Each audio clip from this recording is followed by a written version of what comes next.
traslada a uno de los pasajes más relevantes de la historia, no solo para Europa, sino que influenció al mundo y ayudó a crear un precedente a naciones más jóvenes en América durante el siglo XIX.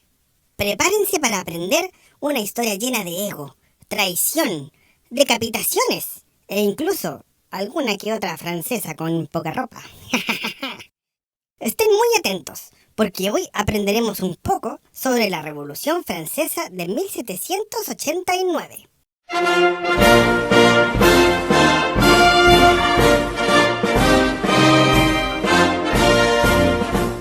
Bueno, primero debemos ubicarnos en Francia y retroceder hasta el año 1780. Para entonces, Francia era un país rico y muy poblado, pero tenía un grave problema en el sistema de recolectar impuestos, debido a la estructura de la sociedad. Tenían un sistema con reyes y nobles, conocido como el Antiguo Régimen, o en francés, el Ancien Régime, lo cual para la mayoría de la gente en Francia era un asco, porque las personas con dinero, la nobleza y el clero, nunca pagaban impuestos. ¿Pueden creerlo? Con este sistema, para 1789, Francia estaba en una profunda deuda, tanto por financiar la independencia de colonias norteamericanas, como por el enorme gasto que significaba el rey Luis XVI, con una vida excesivamente lujosa y caros gustos. Y qué gustos que se daba aquel hombre. El rey hizo algunos intentos para salir de las deudas, pero todo fracasó, y Francia terminó declarándose en bancarrota. Como si fuera poco, ese año una tormenta acabó con las cosechas. Esto hizo subir aún más los precios de la comida, causando hambre en todo el país, lo cual puso a los franceses de muy mal humor, ya que a ellos les gustaba mucho poder comer. Mientras tanto, al rey no se le veía para nada en quiebra, lo cual se podía deducir por su físico bien alimentado y ostentosas ropas. Él, junto a su esposa María Antonieta, vivían en el Palacio de Versalles, gracias al mandato de Dios. Así que básicamente, el pueblo francés estaba hambriento. Los intelectuales comenzaban a dudar si Dios debía realmente salvar al rey, y la nobleza se entretenía en los palacios comiendo pate foie y descuidando sus labores de hacer reformas financieras. En respuesta a la crisis, Luis XVI llamó a una reunión de los Estados Generales, lo más cercano que tenía Francia a un parlamento nacional, el que no se reunía desde 1614. El Estado General es como un superparlamento, conformado por los representantes de los tres estados. En este caso, el primer estado lo constituía la nobleza, el segundo estado era el clero y el tercer estado era todo el resto de la gente. El tercer estado llegó con alrededor de 600 representantes, mientras que el primer y segundo estado no alcanzaban los 300. Por lo que al darse cuenta de que no ganarían la mayoría de los votos, el primer y segundo estado solicitaron que el voto fuera emitido por cada estado. Es decir, cada estado valdría un voto, asegurando así los 2/3. Mientras que el tercer estado sabía que si los votos eran individuales, tendrían la mayoría.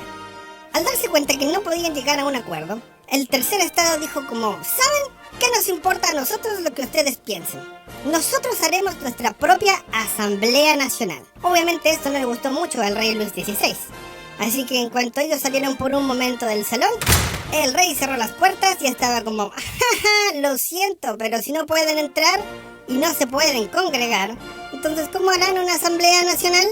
El tercer estado encontró otro lugar donde reunirse, y fue en un salón donde se jugaba tenis. Y fue allí donde el 20 de junio de 1789 sus integrantes hicieron el juramento del juego de la pelota y se comprometieron a no separarse hasta aprobar la Constitución. El 9 de julio de 1789, la reunión de los estamentos se transformó en Asamblea Constituyente, cuyo objetivo era desmontar el antiguo régimen y redactar una nueva Constitución. Por supuesto que esta noticia fue como una patada en las partes nobles del rey Luis XVI, el que reaccionó enviando tropas a París para reprimir y disolver esa asamblea. Sin embargo, el pueblo francés no se quedó tranquilo y de forma espontánea se defendió, desencadenando el asalto y toma de la Bastilla.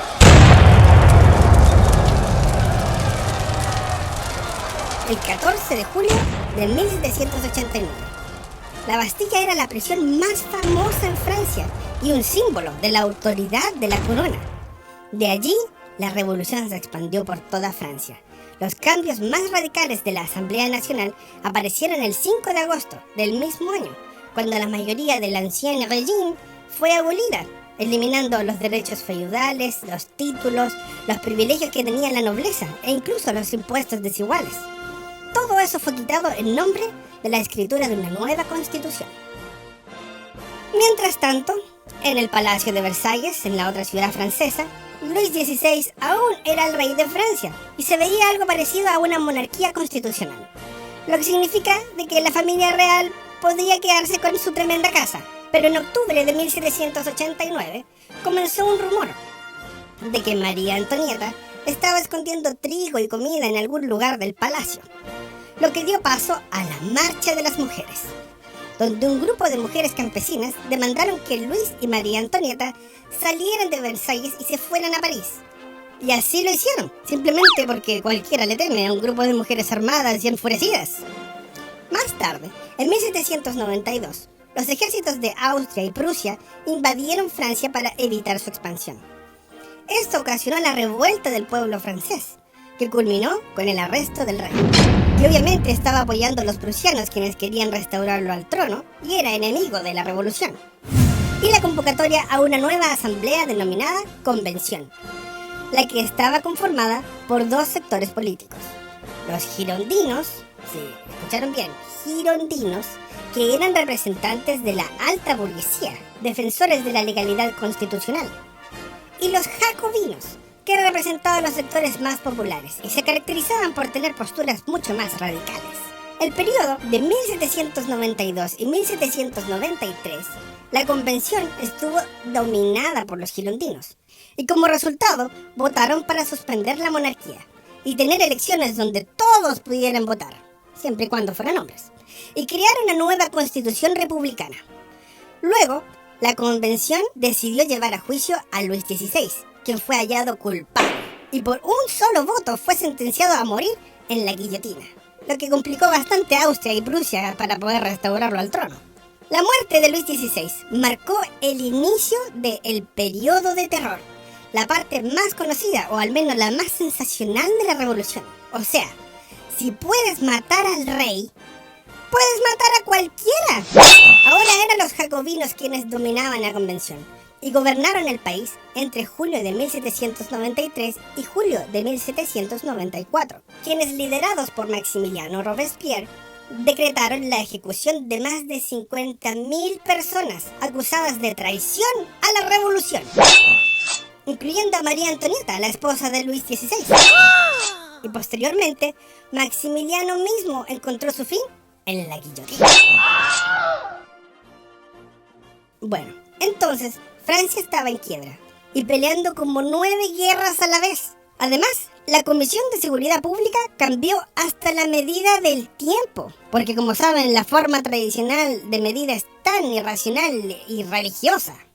Le cambiaron los nombres a los meses y decidieron que cada día tenía 10 horas y que cada hora 100 minutos. Imagínense, había que hacer un curso para ver el reloj.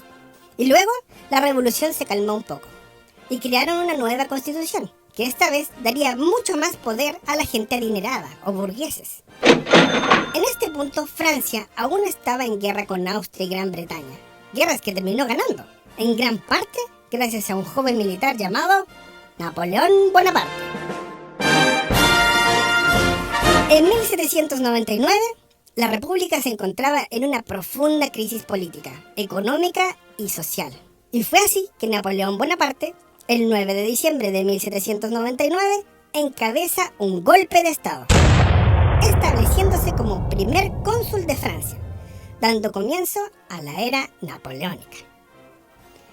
Él tenía prácticamente poder ejecutivo ilimitado, bajo otra constitución, obviamente.